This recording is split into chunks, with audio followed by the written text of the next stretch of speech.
करने वाले हैं रैंक शिनचैन के टॉप 10 हॉरर एपिसोड्स को। नंबर 10। एपिसोड की शुरुआत में कजामा अपनी पढ़ाई को लेकर बहुत स्ट्रेस में होता है। उसकी मॉम उसको थोड़ा ब्रेक लेने को कहती, जिस पर वो गुस्सा होकर पार्क में चला जाता है। पार्क में कजामा शिनचैन से मिलता है, जो कि आराम से चिल कर रहा होता है। कजामा फ्रस्ट्रेट होकर विश करता है कि काश मेरी लाइफ भी शिनचैन जैसी होती। पार्क में खेलते वक्त दोनों का बैलेंस बिगड़ता है और दोनों झूले से नीचे गिरने लगते हैं। गिरते वक्त शिनचैन का एक्शन कामिन का टॉय कजामा की नाक पर लगता है और वो दोनों की आत्मा यानी सोल एक दूसरे की बॉडी में ट्रांसफर हो जाती है। अपनी बॉडी एक्सचेंज होने के बाद दोनों को एक दूसरे के घर जाना पड़ता है। शिनचैन कजामा की बॉडी में अपनी अजीब हरकतों से कजामा की मॉम को परेशानी और टेंशन में डाल देता है। वहीं कजामा शिनचैन की बॉडी में इतना समझदार, साफ सफाई पसंद और अच्छा बच्चा बन जाता है कि मिसाई और हिरोशी हैरान ही हो जाते हैं। अगले दिन स्कूल में उसके दोस्त उसका बदला हुआ बिहेवियर नोटिस करते हैं। सच जानने के बाद बोचन उन्हें सलाह देता है कि उन्हें ठीक होने के लिए बिल्कुल पहले की तरह ही गिरना पड़ेगा। 3 ट्रायल्स के बाद दोनों सही तरीके से टकराते हैं और उनकी आत्मा वापस अपनी बॉडीज में आ जाती है। शिनचैन वापस अपनी शैतानियों पर उतर आता है, जिसे देखकर उसकी फैमिली सुकून की सांस लेती है। नंबर 9। तो एक एपिसोड में नोहारा फैमिली हॉट स्प्रिंग जाने के लिए लेट हो जाते और शाम की बस मिस कर देते हैं। पैदल चलते हुए वो पहाड़ी रास्ते में भटक जाते हैं। रात होने पर वो जंगल के बीच एक अकेले घर में मदद मांगते, जहाँ एक अनजान सामुराई उन्हें रुकने देता है और अगले दिन उन्हें अपने स्पेशल हॉट स्प्रिंग ले जाने का वादा करता।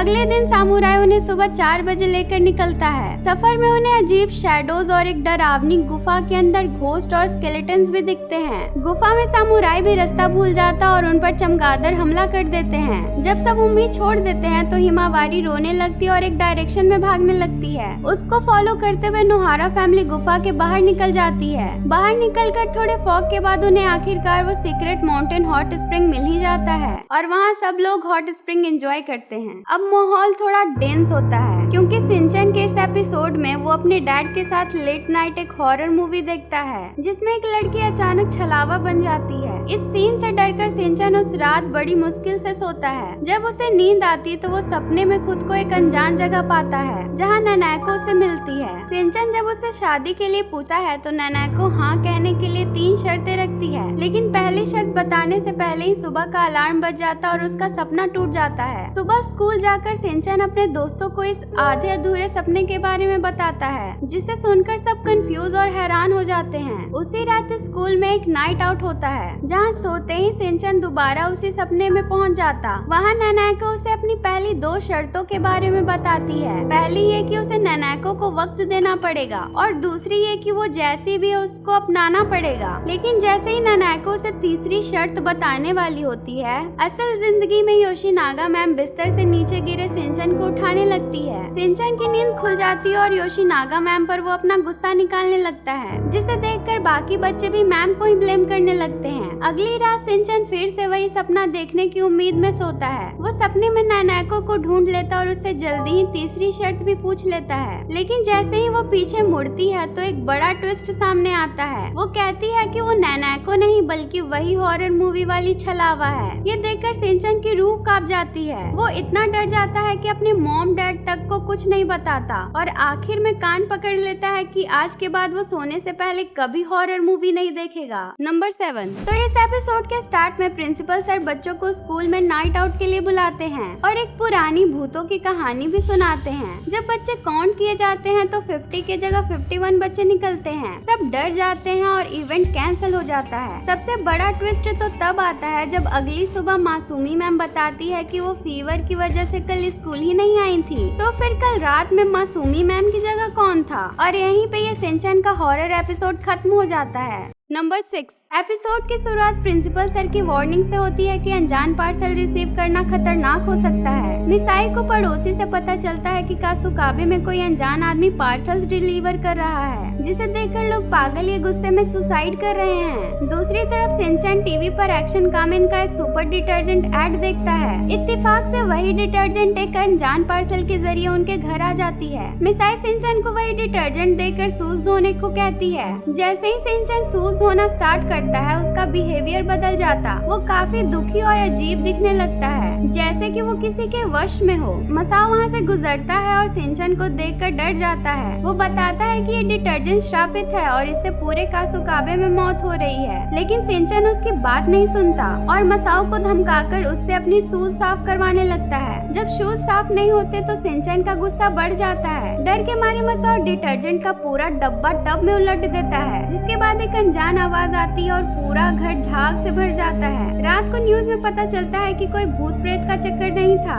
एक क्रिमिनल ने डिटर्जेंट में ऐसे केमिकल्स मिलाए थे जिससे लोगों को हेलोसिनेशन यानी वहम हो और वो गुस्से में अपनी जान ही ले ले। पुलिस उस आदमी को पकड़ लेती है। एपिसोड के एंड में प्रिंसिपल सर फिर से वही वार्निंग देते हैं कि किसी भी अनजान पार्सल पर भरोसा न करें। नंबर 5, सिंचन और उसके दोस्तों को रास्ते पर एक क्रीपी आदमी मिलता जो कि एक अजीब रोल बेच रहा होता है और दावा करता है कि इसके आर पार देखने से फ्यूचर दिखता है। सिंचन उसे खरीद लेता और जब वो उसे देखता है तो बोचान पर एक कलवा कौवा पॉटी कर देता और मसाओ पत्थर से टकराकर गिर जाता है, यानी दोनों प्रेडिक्शन सच हो जाती हैं। फिर जब कजामा देखता है कि सिंचन को डॉगी काटने वाला है तो सिंचन डर के मारे एक रोल का टुकड़ा खा लेता है, जिससे वो हादसा टल जाता है। और इसके आगे का तो तुम सब जानते ही हो, इसलिए अब आगे बढ़ते हैं। नंबर 4, एपिसोड एक डरावनी वार्निंग के साथ स्टार्ट होती है। एक वॉइस ओवर लोगो एक अजीब रेस्टोरेंट की आंटी के बारे में बताता है कि उस आंटी को पेस्ट्री वर्ड से सख्त नफरत है। अगर उसकी शॉप पर जाओ तो भूल कर भी पेस्ट्री मत मंगाना वरना गड़बड़ हो जाएगी। तभी हमें वहाँ पर मात्सुजाका मैम दिखाई जाती हैं, जो कि उस रेस्टोरेंट में जाती है और कहती है कि सबसे पहले वो पेस्ट्री खाएंगी। फिर वहाँ पेस्ट्री आंटी की एंट्री होती है और वो गुस्से में मात्सुजाका मैम से कहती है, तुम्हें पता है मुझे पेस्ट्रीज बिल्कुल पसंद नहीं, मैं इसका नाम भी नहीं सुन सकती। तभी वहाँ नोहारा फैमिली भी बहुत दिनों बाद बाहर खाना खाने के लिए आती है। उन्हें वही सुनसान रेस्टोरेंट मिलता है। हिरोशी और मिसाई आपस में मेन्यू डिस्कस करने लगते हैं। अचानक से वो आंटी उनके सामने प्रकट हो जाती है। उन्हें वो आंटी बहुत अजीब लगती है और पेस्ट्री के ऑर्डर मिलने पर वो फिर से बौखला जाती है। उसकी शक्ल डरावनी हो जाती है और टोर्नेडो की तरह वो घूम घूम कर नोहारा फैमिली पर हमला करने लगती है। मिसाई, हिरोशी और सिंचन वहाँ से जान बचाकर भागने लगते हैं, लेकिन पेस्ट्री आंटी उनका पीछा ही नहीं छोड़ती। फिर भी जैसे तैसे सिंचन की फैमिली उस टोर्नेडो आंटी से बच ही जाती है। नंबर 3, एपिसोड के स्टार्टिंग में सिंचन के दादाजी खेतों के पास घूम रहे होते हैं। तभी अचानक काले बादल छा जाते हैं और उन्हें 5 साल की एक अनजान लड़की सिनको मिलती है, जो उन्हें दादाजी बोलती है पर अपना सच नहीं बताती। सिंचन अपनी गर्मियों की छुट्टियों में दादाजी के घर आया होता है। मिसाई नोटिस करती है कि हिमावारी के पास वही अजीब सा खिलौना है जो सिनको का है। सिनको दादाजी के साथ बिल्कुल सिंचन की तरह घुल मिल कर खेलती है और उन्हें अपना बचपन याद दिलाती है, पर शाम को काले बादलों के साथ अचानक गायब हो जाती है। कुछ दिनों बाद सिंचन की फैमिली एयरपोर्ट से प्लेन पकड़कर अपनी नानी के घर पहुंचती है, पर सिनको के काले बादल वहां भी उनका पीछा करते हैं। नानी के घर पहुंचते ही सिंचन देखता है कि सिनको पहले से ही वहां मौजूद है। मिसाई हैरान और डर जाती है कि वो इतनी जल्दी इतना दूर कैसे आई। नानी बताती है कि ये बाहर खेलते वक्त गिर गई थी, तो उन्होंने बैंडेज लगाया और इसने बताया कि वो सिंचन की दोस्त है। एंड में सिनको नानी के घर से अचानक गायब हो जाती है और प्रिंसिपल सर के इस सवाल के साथ एपिसोड खत्म होता है कि सिनको उनका पीछा कब छोड़ेगी। तो ये हॉरर एपिसोड कुछ इस तरह से स्टार्ट होती है कि नैनी ने सिंचन और उसके दोस्तों को खेलने के लिए पार्क में बुलाया होता है। रास्ते में उन्हें एक बहुत लंबी और अजीब सी लाइन दिखती है। लाइन में खड़ी एक लड़की सिंचन और फ्रेंड्स को प्यार से रिक्वेस्ट करती है कि क्या तुम कुछ देर के लिए हमारी जगह इस लाइन में खड़े हो सकते हो, तो वो खुशी खुशी मान जाते हैं। जैसे ही सिंचन और फ्रेंड्स लाइन में लगते हैं, उसके आगे खड़ा एक आदमी उन्हें देखकर कहता है, बेचारे तुम लोग तो सिर्फ बच्चे हो,